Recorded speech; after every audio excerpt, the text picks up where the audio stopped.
Hi, everybody. Welcome to another Chats with Chaudhry. I hope you're safe and well. Today, I'm delighted to be joined by Victor Donnelly, who is the Sales Director at EIT International. And today, we're going to be talking about surface bacteria detection. So, Victor, how are you, my friend?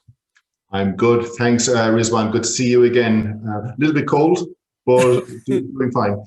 Well, good. Yeah, because last time I spoke to you, it was snowing, and you It's were still just like, snowing. it's still like, all right, well, well, it's not snowing here in Surrey. In fact, the snow is gently melting away. So I'm looking at a road outside, which is actually clear of snow, surprisingly enough. It wasn't yesterday, but it is now. But Very anyway, good. lovely to see you. Well, hopefully you can get out safely of the car park tonight. We're going to talk about surface bacteria detection and the challenges around that. But before we do that, perhaps you could give people who are not familiar with EIT a quick overview of the business and a little bit of your background as well. Okay, so EIT, we're a UK-based company based out of Winchester in the south of England. We work specifically in preventative controls and detection systems. Right. And we work with a lot of food production, dairy, pharmaceutical, and so on, high regulated industries all over the world. So we supply equipment to them. But in this instance, we're talking about a very specific piece of equipment that detects bacteria and biofilms on a surface. Right. Okay. And your background? Oh, sorry. Yes, my background. So I've worked with the regulated industries, if you like, for nearly 20 years now in various capacities. So pharmaceutical in particular, I work with pharmaceutical companies all over the world where we were developing software and supplying it in through them. So obviously, when EIT came looking for someone to help them to grow the business globally, they needed someone like myself who understood the regulated industries, what was required, and how the quality vertical actually works within that industry. So yeah, and as it turns out, I was actually a very good fit for it. So it seems to be working out so far. I've been with the company for almost a year now. I started in March of 2020. Oh, brilliant. Okay. Well, look. Well, I'm glad it's going well, but obviously you joined at a very interesting time, for want of a better word, because you obviously joined when lockdown was happening and pandemic was kicking off. So how have you as a business been able to meet your customers' needs Right. during Well, this very difficult period? it's been an interesting time to say the least, Rizwan. I joined the company literally 2 days before Europe went into shutdown. I'm based in Ireland. I'm based in Southern Ireland. I'm very close to an airport, so I'm required to fly. But as it turns out, I've done very little traveling here. But that's okay. We've re-identified the company. We've put a new marketing initiative in place. So it gave us an opportunity to hone all of that information. It gave us an opportunity as well to speak to our existing customers out there with regards to their requirements when it comes to quality standards and what they're doing at the moment, where they would like to see it going, and how we can help them with that. So we've used the last 11 months to work with them on that. But at the same time, I was able to develop a significant pipeline because we're doing a lot of work online and via LinkedIn as well, which again, what we're doing here. So we were able to generate quite a lot of interest globally. So I'm glad to say that we're currently working with some of the largest production and companies working within the dairy industry in particular, pharmaceutical, nutrition, and food production. Fantastic. So let's talk about those companies you're working with and look at some of the challenges that they have been facing over the last 12 months. And so you said you've had a chance to sort of sit down and talk to them and understand what their needs are. So particularly looking around surface bacteria detection, what are the challenges that a lot of your customers face within that area? Well, surface bacteria is a huge issue for a lot of these customers. I mean, any type of bacterial or contamination would mean an instantaneous recall, which is the last thing a lot of these customers. So they put a lot of corrective actions in place to ensure this doesn't happen. So there's a lot of swabbing, for example, ATP swabbing is what these companies would typically use. Right. And they would have a plan in place where you swab weekly or monthly or whatever it is. ATP swabs, in my opinion, is probably the most effective and the best means for swabbing for bacteria and biofilms. But while we were speaking with our customers, we know and we understand that a lot of the areas of swabbing, by the way, just so you understand, Rizwan, it's sort of like a Q-tip type of swab, and you literally swab an area about this size. It's Right. about 5 inches square. So it's a very small area, but you're also swabbing blind. So, and it's usually what's referred to as high touch areas. So these are areas where you have people, you have means for transporting contaminant from one area to another by touching these areas, by putting product on these areas, by moving it around and so on and so forth. So these are the areas that are usually swabbed continuously. What we want to do is we want to look beyond the high touch areas and to see if there's any contamination there, because bacteria is bacteria at the end of the day. And this is what we spoke to our customers about. This is what they really liked. This is what they asked us to help them with, and this is what we're producing for the market now at the moment. Right. Okay. So how regular? I know it's going to vary. Obviously, if you're working in pharma, I think it'll be even more so than food. But how regularly do companies do the ATP swabbing? And on a secondary question, that is, if they're already doing that, is it really important to check the other areas as well? How often is up to the company itself and what they're doing. Nutrition, baby nutrition, for example, they would do it literally on a daily basis, as with the pharmaceutical companies. Food production, again, it all depends on what type of food production you're in. They could do it weekly, they could do it monthly, but they do it quite often, I can assure you of that. With regards to why are they only focusing on the high touch areas, again, it comes back to my point where you have a small area that you're actually swabbing.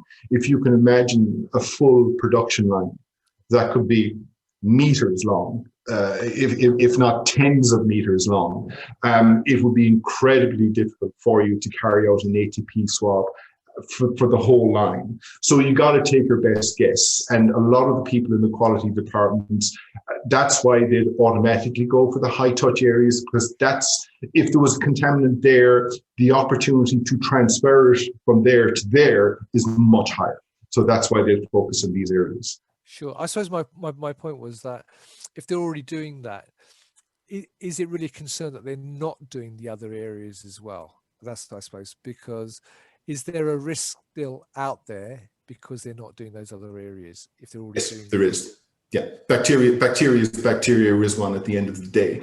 And quite often where there's an opportunity, they will swab beyond the high touch areas. So for example, where there is what I would define as a catastrophic event where product is contaminated, obviously where they've swabbed is fine. So now they need to start researching and looking elsewhere. Normally it's valves, it's open points, it's the ceilings of tanks, for example. These are obvious areas. And that's where the Bactiscan product will actually come into play, because that will give you an instantaneous assessment and it will actually see the cluster of bacteria straight away. All right. So that leads quite nicely to my next question. So you just mentioned Bactiscan. So how can they, or are there other ways for them then to look at a larger area in one go and detect bacteria? No, there aren't. There are some companies out there that claim to have a UV light that will actually do this. We've seen them. We've compared our product against off-the-shelf UV lights. It's not the same thing. And we've actually validated that as well through Camden BRI, where we actually gave them two off-the-shelf UV lights and compared it against our Bactiscan unit. We are the only company that actually has this type of product that's actually doing this. We are using UV light, but we're using 4 channels of UV light, and each one is at a different level, UV level, if you like, all working within the fringes of the UV spectrum. And when these 4 lights merge together as a plume, that light bounces off the protein shell that surrounds the bacteria, and it's the protein shell that it actually glows, Rizwan. It's an amazing thing to see because there's no chemicals, there's no waiting process, it's instantaneous. You're literally shining a light on the surface, and if there's bacteria there, it will glow. Right, and then how do people capture that information and utilize it? Well, at the moment, it's, as I mentioned, ATP swabs, as far as we're concerned, is probably the best means of identifying bacteria on a surface. And we will always support that. So we would see Bactiscan as a prelude to an ATP swab. So be it cleaning efficacy or literally just doing a quality assessment of your production line. If you see a bacteria which glows green, if you see it, you have your ATP swab with you, you can swab it, you can send it to the lab, and then the results will come back and let you know, is this Listeria, E. coli, or so on and so forth. But what it's doing, it's identifying the cluster. So you're no longer swabbing a very small area, you're now blind, you're now seeing the whole picture. Right. Instantaneously. It's highlighting where your problem areas are, and it allows you the opportunity to swab and to get a correct analysis of that. So I'm guessing as it is a light, then you can actually scan a large surface area pretty quickly then? Very much so. Yes, you can. Our core business is crack detection on steel surfaces. Right. And believe it or not, Bactiscan was actually developed to identify cracks in 10,000 litre plus tanks that the dairy industry would use, for example, because the bacteria would stay within the crack and solidify in the crack. And then when we shine Bactiscan on the surface, it will shine and it will tell us where the crack actually is. So obviously we were able to see other avenues for this, surface detection, for example, and that's how Bactiscan actually migrated to where it is today. Right. Okay. And so what impact does that have in terms of how people sort of meet regulatory requirements? It's huge. It's the response we're getting from our customers is phenomenal. Where a production line, for example, is certified as clean, when they actually inspect it under GAP scan or Bactiscan, I beg your pardon, it's suddenly they realize this isn't as clean as we actually thought it actually was. Now, in some areas it's fine because where you get pieces of equipment that join together and you have a little gap in between, you're going to get bacteria in there and you're going to see it.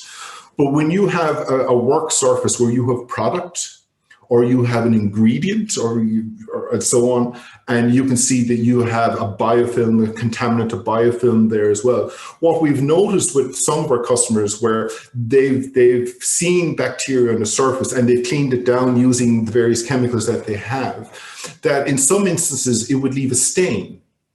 And again, the stain would glow a very dull green. And we took a look at it, our R&D centers took a look at it, and we actually realized it was actually biofilm still, and that the chemicals they were using weren't actually strong enough. So they went back with a much stronger chemical, cleaned it, and then suddenly there you are again. So even still, with a lot of our customers, even they are using a cleaning regime. Sometimes the chemicals aren't sufficient to clean the surface properly, which again was another revelation. Right. So looking forward, how do you see the technology developing, and where its uses can be? Yeah, we're looking at the next phase of Bactiscan, Bactiscope. So a lot of our customers, they're concerned about bacteria on a surface, but when you're talking about biopharmaceutical and pharmaceutical plants where they're moving products from one side of a plant via a 2, 3, 4-inch stainless steel pipe, they would like to take a look into that pipe to see if there's any contamination. And the fact that we're producing a product for them, again, we're just getting a phenomenal response. But of course, it was the market that actually asked us to look at this in the first instance. We did. Now, it's quite a challenge to get a lamp which is this size to this size, but we have a very good R&D centre in Gatwick, just outside London, and yeah, it looks like they've come up trumps, so we're hoping to launch Bactiscope next quarter. Hopefully, fingers crossed, yeah. Fantastic. So if people want to know more information, Victor, where can they get more information? It's all on our website, Rizwan, EIT-international.com. There's some really good explanatory videos there on Bactiscan. There's a lot of technical information there as well. We're also uploading a list of all of our resellers around the world, where we have numerous resellers around the world. So all the information that anyone wants is there. And of course, I'm on LinkedIn as well, so they can connect with me there. Well, Victor, pardon the pun, but thank you for shining a light on this My pleasure. particular issue. Yeah, so it's a light bulb bulb. There you go. There's another pun for you. There you But anyway, enough of the puns. But just to say, Victor, thank you very much for taking the time out to share the information. It is really interesting, and it's amazing how sometimes such a simple solution can be so effective in terms of helping people. So if you'd like to know more information, the website will be above the video. As Victor has quite rightly said, you can get in touch with them via LinkedIn and leave a comment below the video if you've got any questions for him as well. So all that's left for me to say is, Victor, I hope it stops snowing soon for you, my friend, and you're able to get home safely tonight. Thank you very much for sharing that information. Thank you, Rizwan. It's been a pleasure, and it's been enlightening. Very, very good. We'll have to see any more puns. And if anyone's got any puns around this, then please share them in the comments. I'd love to see it. But all that's what we say is, Victor, have a fantastic 2021. Good luck with the launch. We're back to scope as well. And everyone else, have a fantastic 2021. And as always, until I see you next time, stay well and stay safe. Bye-bye.